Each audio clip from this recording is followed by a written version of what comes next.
ದ್ವಾದಶಾಪಿ ಚ ವರ್ಷಾಣಿ ಮಂದೋಹಂ ಯೇನ ಪಾಠಿತಃ ತಸ್ಮೈ ವಿದ್ಯಾದಿಮಾನ್ಯಾಯ ನಮಸ್ತೆ ಶಾಂತರೂಪಿಣೆ. ವಿದ್ಯಾಮಾನ್ಯರ ಪಟ್ಟಾಭಿಷೇಕದ ಶತಮಾನೋತ್ಸವದ ಸಂದರ್ಭ.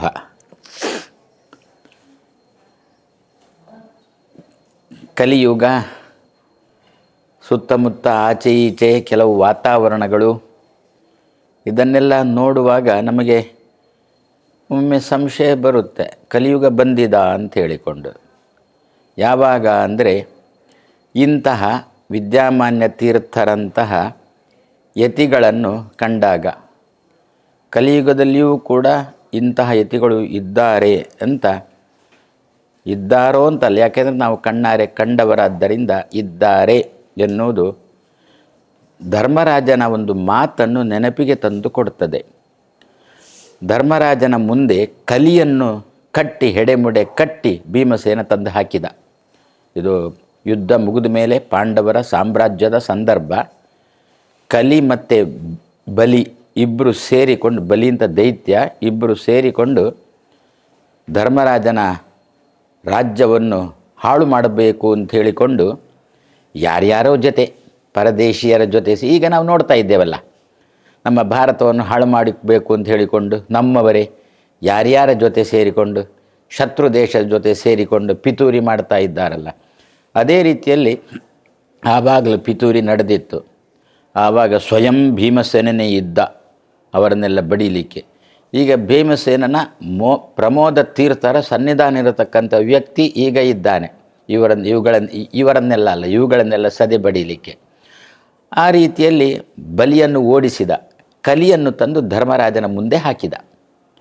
ಆವಾಗ ಕಲಿಗೂ ಧರ್ಮರಾಜನಿಗೂ, ಧರ್ಮಕ್ಕೂ ಅಧರ್ಮಕ್ಕೂ ನಡೆಯುವ ಸಂಭಾಷಣೆ. ಆ ಸಂಭಾಷಣೆಯಲ್ಲಿ ಒಂದು ಮಾತು, ರಾಜಾವ ಕಾಲಕಾರಣಂ ಕಾಲೋವ ರಾಜಕಾರಣಂ ಇತಿ ಸಂಶಯೋ ಮಾಭೂತು ರಾಜ ಕಾಲಸ್ಯ ಕಾರಣಂ ಅಂತ ಧರ್ಮರಾಜನ ಬಾಯಿಂದ ಬಂದ ಮಾತು. ಅಂದರೆ ಕಲಿ ಹೇಳ್ತಾನೆ ಧರ್ಮರಾಜನ ಹತ್ರ, ನನ್ನ ರಾಜ್ಯ ಆರಂಭ ಆಗಿದೆ, ಕಲಿ ರಾಜ್ಯ ಆರಂಭ ಆಗಿದೆ, ನೀನು ಹೇಗೆ ಇಲ್ಲಿ ಇರ್ತೀಯ, ಅದಕ್ಕೋಸ್ಕರ ನಾನು ಪಿತೂರಿ ನಡೆಸಿ ನನ್ನ ಅಧರ್ಮವನ್ನು ಸ್ಥಾಪನೆ ಮಾಡಲಿಕ್ಕೆ ಹೊರಟದ್ದು ಅಂತ. ಆವಾಗ ಧರ್ಮರಾಜ ಕೊಟ್ಟಂಥ ಉತ್ತರ, ಕಾಲ ಎಂಥದ್ದೇ ಆಗಿರಲಿ, ಆಳತಕ್ಕಂಥ ವ್ಯಕ್ತಿಯನ್ನು ಹೊಂದಿಕೊಂಡು, ಕೃತಯುಗವೇ ಆಗಿರಲಿ, ಆಳತಕ್ಕಂಥ ವ್ಯಕ್ತಿ ಕಲಿಯಾಗಿದ್ದರೆ ಅದು ಕಲಿಯುಗ, ಯುಗ ಕಲಿಯೇ ಆಗಿರಲಿ, ಆಳತಕ್ಕಂಥ ವ್ಯಕ್ತಿ ಕೃತಯುಗದ ರಾಜ, ಒಳ್ಳೆಯ ರಾಜ, ಪೃಥು ಮೊದಲಾಗಿರತಕ್ಕಂಥ ರಾಜರು ಅಂತಾದರೆ ಆ ಕಲಿಯುಗವೇ ಕೃತಯುಗ. ಆದ್ದರಿಂದ ರಾಜ ಕಾಲಸ್ಯ ಕಾರಣಂ ಅಂತ ಧರ್ಮರಾಜ ಹೇಳಿರತಕ್ಕಂಥ ಮಾತು ಅದು ಈಗ ನೆನಪಿಗೆ ಬರ್ತಾ ಉಂಟು. ಇಂತಹ ಕಲಿಯುಗ ಆಗಿದ್ದರೂ ಕೂಡ ವಿದ್ಯಾಮಾನ್ಯ ತೀರ್ಥರು ತನ್ನ ತಪಪ್ರಭಾವದಿಂದ, ತನ್ನಲ್ಲಿರತಕ್ಕಂಥ ಶಾಸ್ತ್ರದಿಂದಾಗಿ ವಾತಾವರಣವನ್ನೇ ಏನು ಕೃತಯುಗವನ್ನಾಗಿ ಮಾಡಿದವರು, ಮಾಡಿ ನಾನಾ ರೀತಿಯ ಶಿಷ್ಯ ವರ್ಗದವರನ್ನು ತಾನು ಸಂಪಾದನೆ ಮಾಡಿದವರು ಅಂತಲ್ಲ, ಸಂಪಾದನೆ ಮಾಡಿ ತಾನೇ ಇಟ್ಟುಕೊಳ್ಬೇಕು, ಮತ್ತು ಸಮಾಜಕ್ಕೆ ಕೊಟ್ಟವರು, ತಯಾರು ಮಾಡಿ ಸಮಾಜಕ್ಕೆ ಕೊಟ್ಟವರು. ಅಂತಹ ವಿದ್ಯಾಮಾನ್ಯರ ಪರ್ವಕಾಲದಲ್ಲಿ, ಶತಮಾನೋತ್ಸವದ ಕಾಲದಲ್ಲಿ ನಾವೆಲ್ಲ ಇದ್ದೇವೆ. ಹೇಳಲಿಕ್ಕೆ ಹೊರಡಿದ್ರೆ ತುಂಬ ಇದೆ, ಆದ್ದರಿಂದ ಹೆಚ್ಚು ಏನು ಹೇಳೋಲ್ಲ. ವ್ಯಕ್ತಿಗಳು ಅವರನ್ನು ಹೇಗೆ ನೋಡ್ತಾರೋ ಅದಕ್ಕೆ ಅನುಗುಣವಾಗಿ ಅವರಿಗೆ ಫಲ ಸಿಗುತ್ತೆ. ಯಥಾ ಉಪಾಸತೆ ತಥೈವ ಭವತಿ ಅಂತ ಉಪನಿಷತ್ತಿನ ಮಾತು. ಅದು ವಿದ್ಯಾಮಾನ್ಯರಲ್ಲಿ ಅದು ಕಂಡಿದೆ. ಹೇಗೆ ಅಂತಂದರೆ, ಒಬ್ಬರು ವ್ಯಕ್ತಿ ನನ್ನ ಬಳಿಗೆ ಬಂದು ಹೇಳಿದ್ದು, ಅವರೇನು ಮನೆ ಕಟ್ಟಬೇಕು ಅಂತ ಸಂಕಲ್ಪ ಮಾಡಿದ್ರಂತೆ. ವಿದ್ಯಾಮಾನ್ಯರ ಬಳಿಗೆ ಹೋದರು. ಹೋಗಿ, ಸ್ವಾಮಿ ಮನೆ ಕಟ್ತಾ ಇದ್ದೇವೆ, ಆಶೀರ್ವಾದ ಮಾಡಬೇಕು ಅಂತ. ಸ್ವಾಮಿಗಳ ಬಳಿ ಹೋಗಿ ಏನು ಹೇಳಿದರೂ ಕೂಡ ಸ್ವಾಮಿಗಳು ಮಾಡೋದೇನು, ಮಂತ್ರಾಕ್ಷತೆ ತೆಗೆದು ಕೊಡೋದು ಅಷ್ಟೇ. ಅವ ಏನು ಮಾಡಿದ, ತೆಕೊಂಡ ಮಂತ್ರಾಕ್ಷತೆ, ಸ್ವಾಮಿಗಳ ಹತ್ರ ತೆಕೊಂಡ. ಆ ಮಂತ್ರಾಕ್ಷತೆಯಲ್ಲಿ ಏನು ಬಂದಿತ್ತು ಅಂತಂದರೆ, ಏನೋ ಒಂದು ತುಂಡು ಸಿಮೆಂಟಿನದ್ದು ಒಂದು ತುಂಡು ಬಂದಿತ್ತು. ಇನ್ನು ನೀವು ಕೇಳಲಿಕ್ಕೆ ಹೋಗಬೇಡಿ, ಮಂತ್ರಾಕ್ಷತೆಯಲ್ಲಿ ಸಿಮೆಂಟು ಇರುತ್ತಾ ಅಂತ ಹೇಳಿಕೊಂಡು.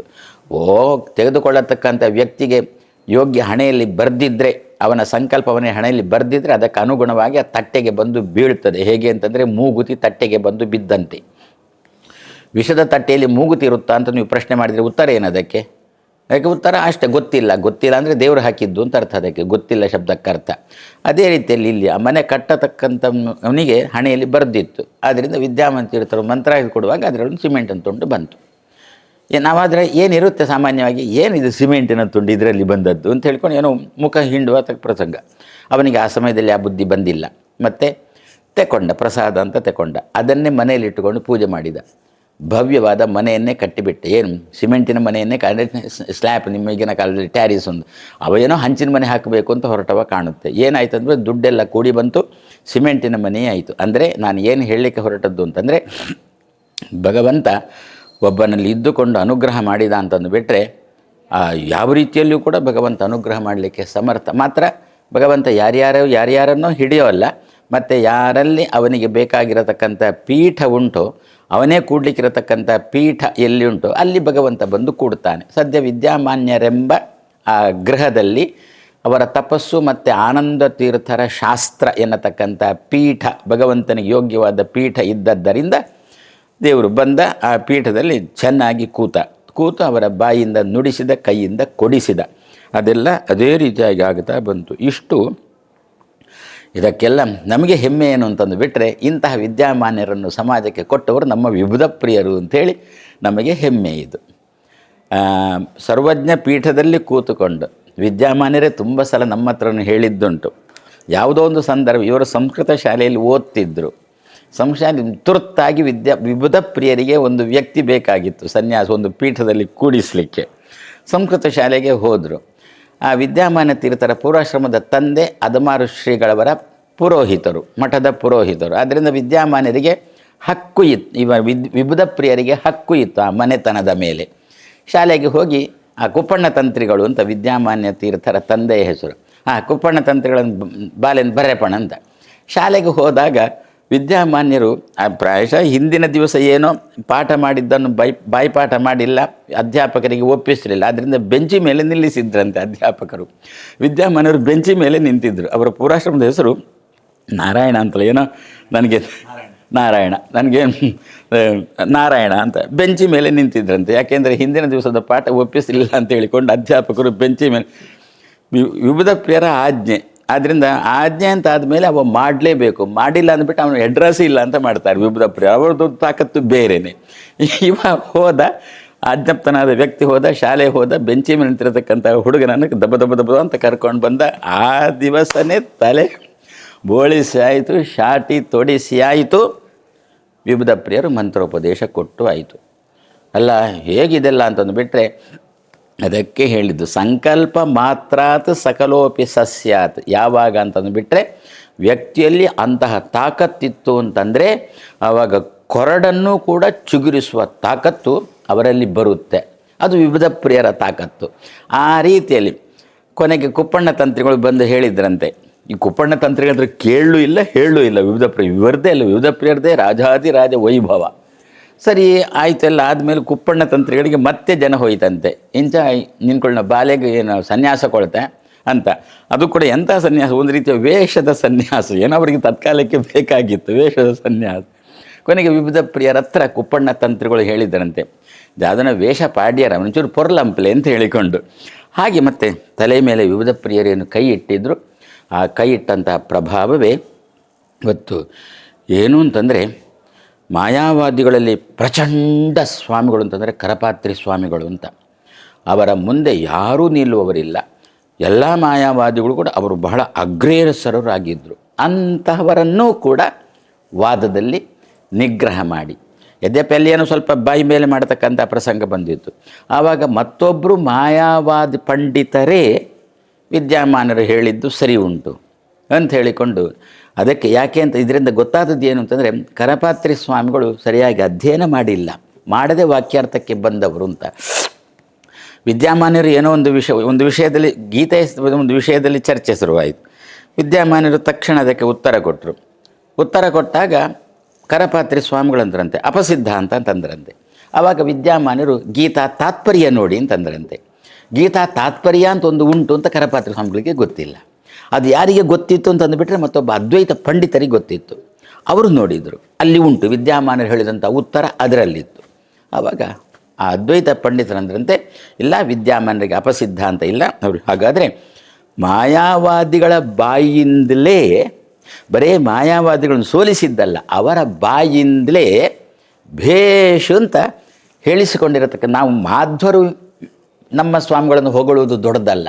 ಮತ್ತು ಆ ಕಡೆಯ ಪಂಡಿತರೂ ಕೂಡ ವಿದ್ಯಾಮಾನ್ಯ ತೀರ್ಥರನ್ನು ಹೊಗಳಬೇಕು ಅಂತಂದರೆ ಇದು ಸರ್ವಜ್ಞ ಪೀಠದಿಂದ ಬಂದಿರತಕ್ಕಂತಹ ಅನುಗ್ರಹ. ಅವರಿಗೆ ಆ ಗುರು ಶಿಷ್ಯ ಭಾವ ಎಷ್ಟು ಅನ್ಯೋನ್ಯವಾಗಿತ್ತು ಅಂತಂದರೆ, ವಿಬುಧ ಪ್ರಿಯರು ತಿರುಪತಿಯಲ್ಲಿ ಕಾಲ ಆದಾಗ ಘಟಿಕಾಚಲದಲ್ಲಿದ್ದಿರತಕ್ಕಂತಹ ವಿದ್ಯಾಮಾನ್ಯ ತೀರ್ಥರ ತುಳಸಿ ಮೆಣಸರ ಗಟ್ಟಿದ್ದ ತುಳಸರ ಅಲ್ಲೇ ತುಂಡಾಗಿ ಬಿತ್ತಂತೆ. ಅಂದರೆ ಅಷ್ಟು ಗುರು ಶಿಷ್ಯ ಭಾವ ಸಂಬಂಧ.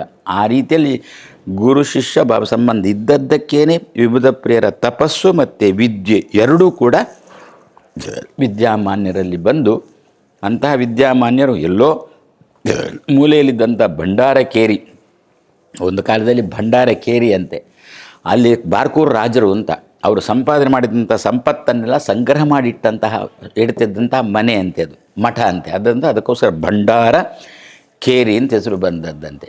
ಕೊನೆಗೇನಾಯ್ತು, ಅದು ವಿದ್ಯಾ ಎನ್ನತಕ್ಕಂಥ ಭಂಡಾರಕ್ಕೆ ಕೇರಿ ಆಯಿತು. ಯಾರಿಂದಾಗಿ ವಿದ್ಯಾಮಾನ್ಯ ತೀರು ಮೊದಲು ಲೌಕಿಕ ಸಂಪತ್ತಿನ ಭಂಡಾರದ ಕೇರಿಯ, ಈಗಲೂ ನಮ್ಮ ಮಠಗಳಲ್ಲಿ ಆ ಶಬ್ದದ ಬಳಕೆ ಉಂಟು. ಯಾರಾದರೂ ಏನಾದರೂ ತಂದ ಮಠಕ್ಕೆ, ಸ್ವಾಮಿಗಳಿಗೆ ಕಾಣಿಕೆ ಅಂತ ಅಕ್ಕಿಯೋ ತರಕಾರಿಯೋ ತಂದ, ತೆಂಗಿನಕಾಯಿ ಬೆಲ್ಲನೇನೋ ತಂದರೆ ಆವಾಗ ಸ್ವಾಮಿಗಳು ದಿವಾನ್ ಅಂತ ಹೇಳೋದು, ಇದನ್ನು ಭಂಡಾರಕ್ಕೆ ಸೇರಿಸು ಅಂತ ಹೇಳಿಕೊಂಡು. ಈಗಲೂ ಆ ಶಬ್ದ ದಿವಾನರು ಭಂಡಾರ ಎನ್ನತಕ್ಕಂಥ ಶಬ್ದ ಮಠಗಳಲ್ಲಿ ಈಗಲೂ ಕೂಡ ಉಳ್ಕೊಂಡು. ಹಾಗೆ ಲೌಕಿಕ ಸಂಪತ್ತಿನ ಭಂಡಾರದ ಕೇರಿ ಆಗಿತ್ತು. ಅದು ನಂತರ ಏನಾಯಿತು ಅಂತಂದರೆ, ಅದು ವಿದ್ಯಾ ಎನ್ನತಕ್ಕಂಥ ಭಂಡಾರದ ಕೇರಿ ಆದದ್ದು ವಿದ್ಯಾಮಾನ್ಯ ತೀರ್ಥರಿಂದ.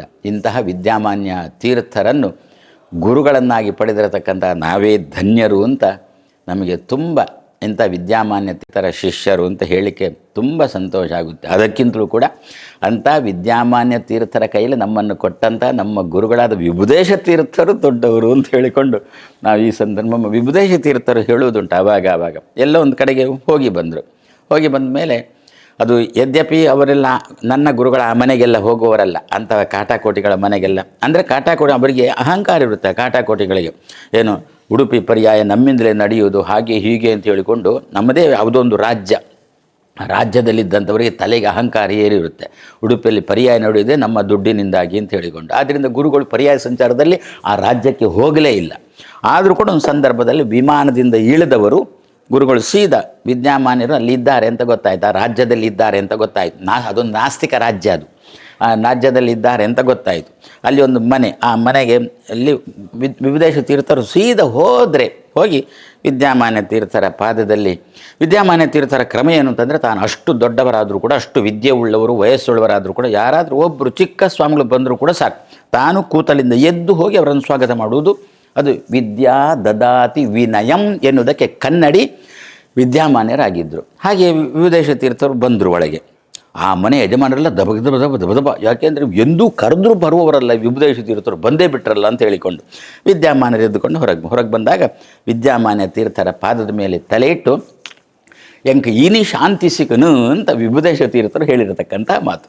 ಎಂಕ ಶಾಲೆದ ವಿಷಯ, ಶಾಲೆಯ ಬಗ್ಗೆ ನನಗೇನಾದರೂ ತಲೆಯಲ್ಲಿ ಗಿಂದಲ ಆಯಿತು ಅಂತಂದುಬಿಟ್ರೆ, ನಾನು ಸೀದಾ ನೀವಿದ್ದಲ್ಲಿಗೆ ಬರ್ತೇನೆ, ನಿಮ್ಮ ಪಾದದ ಮೇಲೆ ತಲೆ ಇಡ್ತೇನೆ, ಆವಾಗ ನನಗೆ ಗೊಂದಲಕ್ಕೆ ಪರಿಹಾರ ಸಿಗ್ತದೆ ಅಂತ ಹೇಳಿಕೊಂಡು ವಿಭುದೇಶ ತೀರ್ಥರು ಹೇಳಿದ್ದು.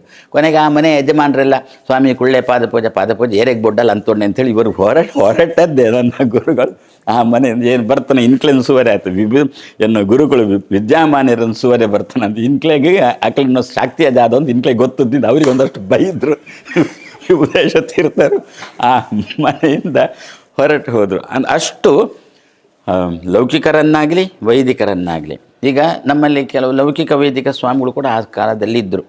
ಅವರೊಂದು ಕೃಷ್ಣನಿಗೆ ಏನು ಚಿನ್ನದ ರಥ ಅದು ಇದು ಅಂತ ಮಾಡಿಸಿದರೆ ಆಶ್ಚರ್ಯ ಅಲ್ಲ. ಆದರೆ ಕೇವಲ ವೈದಿಕದಲ್ಲೇ ಇದ್ದುಕೊಂಡು ಕೃಷ್ಣನಿಗೊಂದು ಅಷ್ಟು ದೊಡ್ಡ ಚಿನ್ನದ ರಥ ಮಾಡಿಸಬೇಕು ಅಂತಾದರೆ ಇದು ಭಗವಂತ. ಎಲ್ಲದಕ್ಕಿಂತ ಅವರನ್ನು ಅಲ್ಲಿಂದ ತಂದು ಈ ಪೀಠದಲ್ಲಿ ಕೂಡಿಸಿ ಬ್ರಹ್ಮಾಂಡವೆಲ್ಲ ಅರಸಿ ನೋಡಲು ಪೇದಾರದ ಪರ್ಯಾಯ ಮುಗಿಯಿತು, ಇನ್ನು ಪಲಿಮಾರು ಪರ್ಯಾಯ ಬಂತು. ಆವಾಗ ಕೃಷ್ಣ ಹುಡುಕ್ಲಿಕ್ಕೆ ಶುರು ಮಾಡಿದ ಅಂತೆ, ನನಗೆ ಮಹಾಪೂಜೆ ಮಾಡಲಿಕ್ಕೆ ಯಾರಾಗ್ಬೋದು, ಯಾವ ಸನ್ಯಾಸಿ ಆಗ್ಬೋದು ಅಂತ ಹುಡುಕಿದಾಗ ಬ್ರಹ್ಮಾಂಡವೆಲ್ಲ ಅರಸಿ ನೋಡಲು ಭಂಡಾರಕೇರೆ ಮಠದ ಸನ್ಯಾಸಿಯೇ ವಾಸಿ ಅಂಥೇಳಿ ಕೃಷ್ಣನಿಗೆ ತೋರಿ ಮಧ್ವರ ಮೂಲಕ ಸೂಚನೆ ಕೊಟ್ಟು, ತಾತ್ಪರ್ಯ ನಿರ್ಣಯದಲ್ಲಿ ಮಧ್ವರ ಮೂಲಕ ಸೂಚನೆ ಕೊಟ್ಟು ಅವರನ್ನು ಪಲಿಮಾರ ಮಠದಲ್ಲಿ ಕೂಡಿಸಿ ಅಲ್ಲಿ ಕೂಡಿಸಿದ್ದು ನನ್ನ ಗುರುಗಳು ವಿಭುದೇಶ ತೀರ್ಥರು. ಬೇರೆಯವರೆಲ್ಲ ತುಂಬ ಕೆಳಗೆ ಕಿತಾಪತಿ ಭಾರಿ ಮಾಡ್ತಿದ್ರು, ಅಕ್ಕಪಕ್ಕದವರೆಲ್ಲ, ನಮ್ಮ ಮಠದ ಅಕ್ಕಪಕ್ಕದವರೆಲ್ಲ ಭಾರಿ ಕಿತಾಪತಿ ಮಾಡ್ತಿದ್ರು, ಇದಕ್ಕೆ ಇದು ಏನಾದರೂ ಮಾಡಿ ತಪ್ಪಿಸ್ಬೇಕು ಹಾಗೆ ಹೀಗೆ ಅಂತ.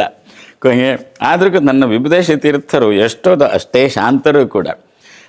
ತುಂಬ ತುಂಬ ಜನ ಹೇಳಿದ್ದುಂಟು, ಅಲ್ಲಿ ಪೇಜಾರದವರಿಂದಾಗಿ ಪಲಿಮಾರು ಪೀಠಕ್ಕೆ ಬಂದರು ಅಂತ.